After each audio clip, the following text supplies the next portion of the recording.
The soil she left behind the botanical base smelled of wet soil and alien pollen, something green and sharp and alive, like rain that hadn't decided whether it belonged here yet. Ronan worked alone after hours the way he preferred, 38, broad through the shoulders but softening now the way men do when the years stop being something they're fighting.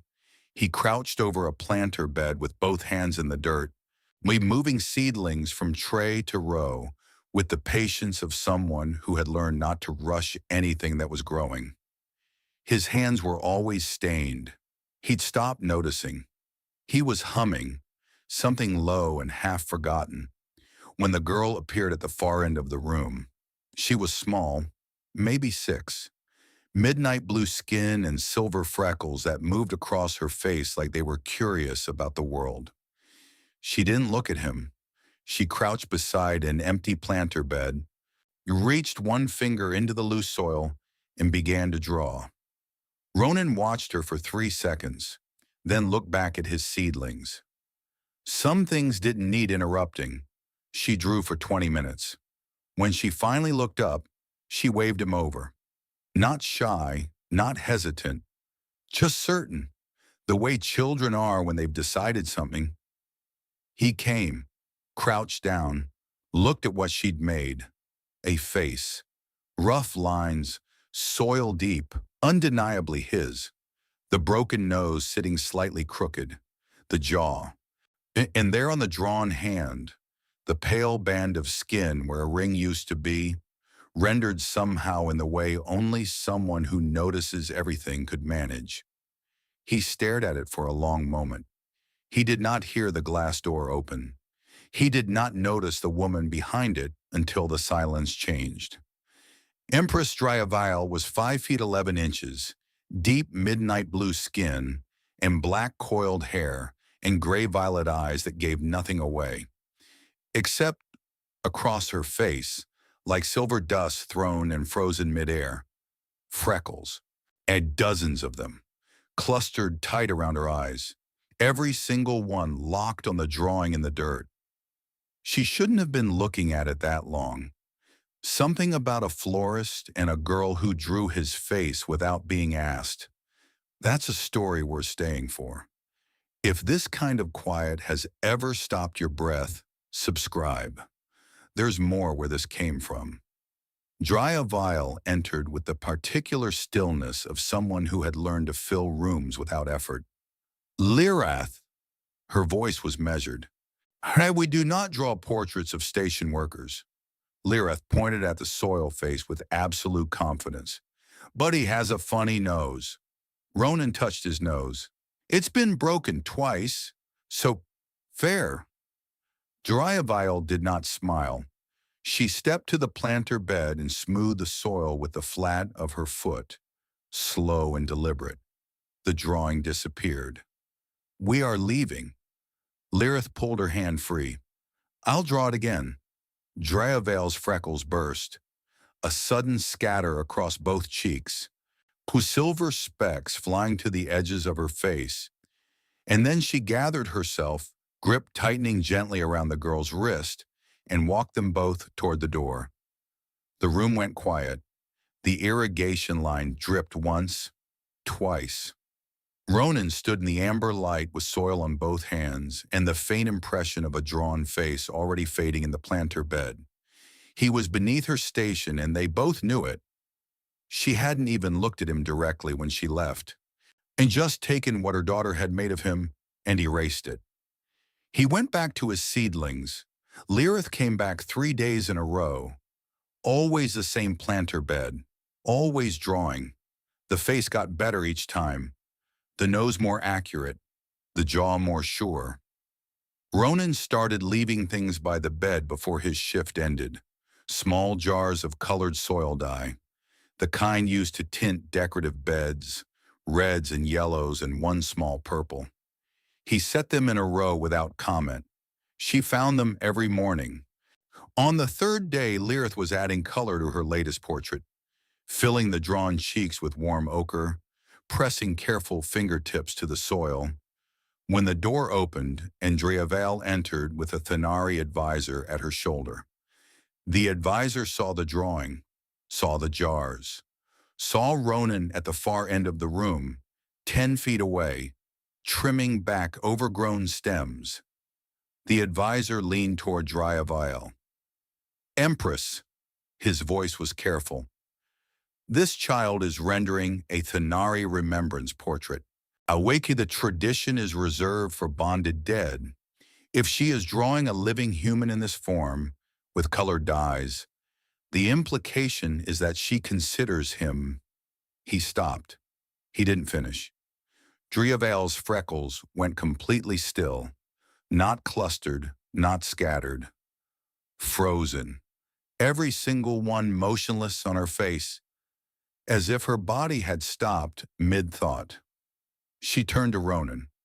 You encourage this. He set down the shears. I left her some colors, and I didn't know. You gave my daughter the tools to perform a sacred rite for a man she barely knows. Her voice did not rise. It went colder instead, the way some things do when the heat leaves them. You are a florist. Stay with your plants. She took the jars, one by one, the small purple one last.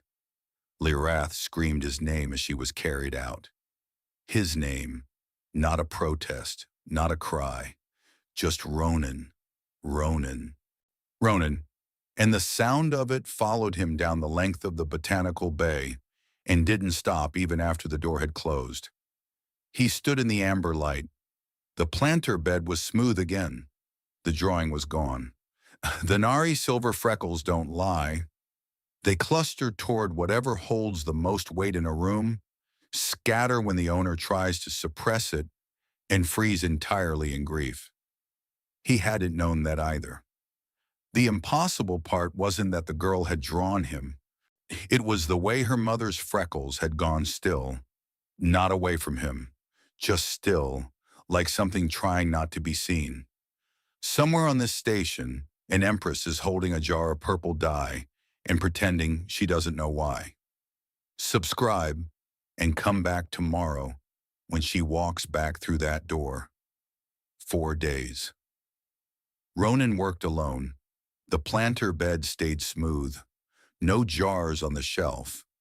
No small blue fingers in the soil.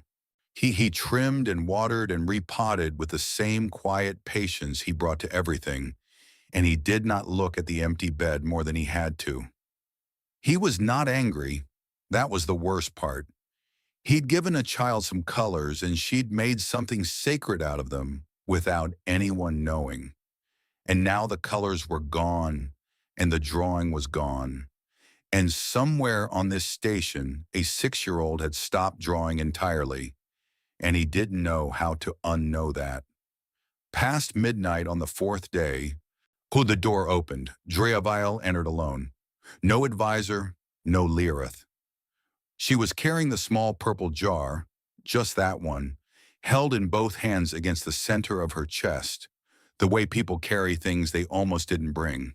Her freckles were everywhere, scattered wide across her face and throat, moving like silver caught in slow current, ungoverned and restless. She set the jar on the bench, did not sit. Lyrath has not drawn anything in 4 days. Her voice was steady, her freckles were not.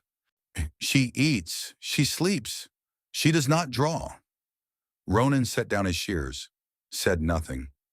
My bonded partner died when she was 2. The words came out even, practiced even, the kind of even that cost something. She drew his face from photographs for years, every version slightly different.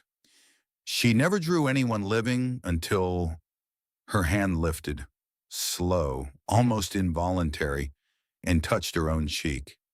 Her fingertips pressed against the freckles as if she could hold them in place. She couldn't. When they clustered toward Ronan, every one of them, slowly, unmistakably the way a compass corrects itself. I was not angry at you, she said.